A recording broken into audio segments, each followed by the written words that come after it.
Bismillahirrahmanirrahim. Assalamualaikum warahmatullahi wabarakatuh. Nama saya Dewi Dwi Apriliani, mahasiswa semester 7A, jurusan terjemah.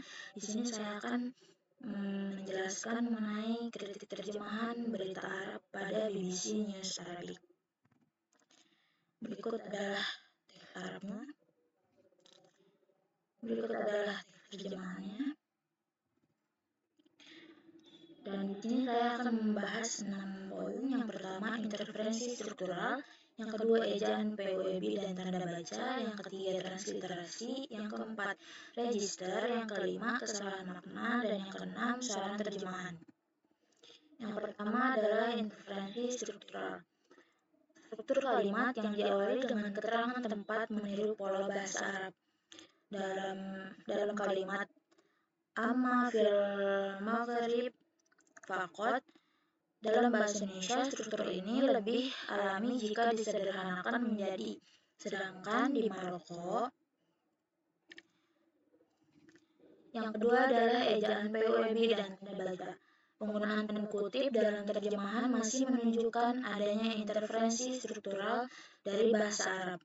Terjemahan menggunakan tanda kutip tunggal untuk menandai nama kelompok generasi Z 212.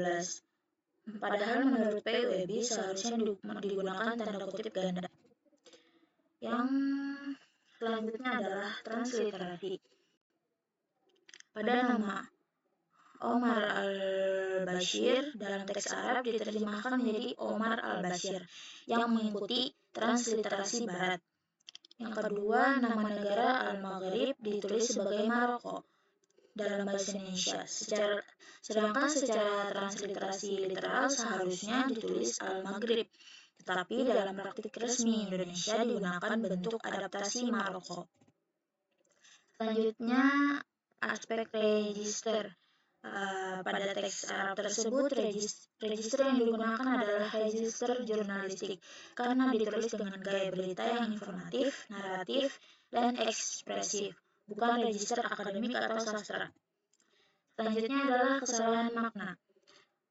Yang pertama, dalam terjemahan kata memaksa digunakan untuk menggambarkan aksi demonstran muda Kenya terhadap presiden, padahal kata Arab ajbar lebih tepat diterjemahkan menjadi menekan atau mendorong hingga terpaksa mundur.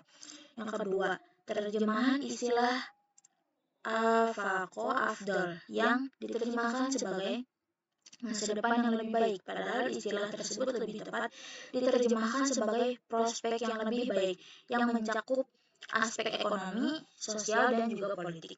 Yang ketiga adalah kesalahan makna dalam terjemahan terlihat pada penggunaan kata memicu untuk menggambarkan peran pemuda dalam protes Sudan 2019. Teks Arab menekankan bahwa pemuda berkontribusi dalam menggerakkan demonstrasi bukan sebagai penyebab tunggal. Jadi kata berkontribusi lebih disarankan daripada menggunakan kata memicu. Selanjutnya adalah saran terjemahan.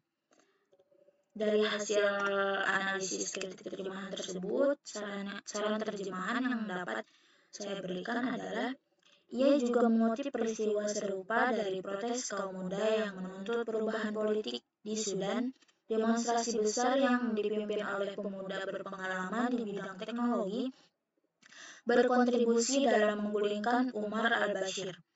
Pada tahun 2019, di Kenya, generasi muda melalui mobilisasi massa menekan presiden untuk membatalkan rencana kenaikan pajak dan melakukan perombakan pemerintahan pada tahun 2024. Sementara itu, di Maroko, kelompok demonstran yang menamakan diri mereka generasi Z 212 turun ke jalan untuk menuntut prospek ekonomi dan sosial yang lebih baik serta mengacam kebijakan pemerintah terkait pengeluaran besar untuk Piala Dunia 2030. Mungkin cukup sekian yang dapat saya sampaikan, kurang lebihnya mohon maaf. Wassalamualaikum warahmatullahi wabarakatuh.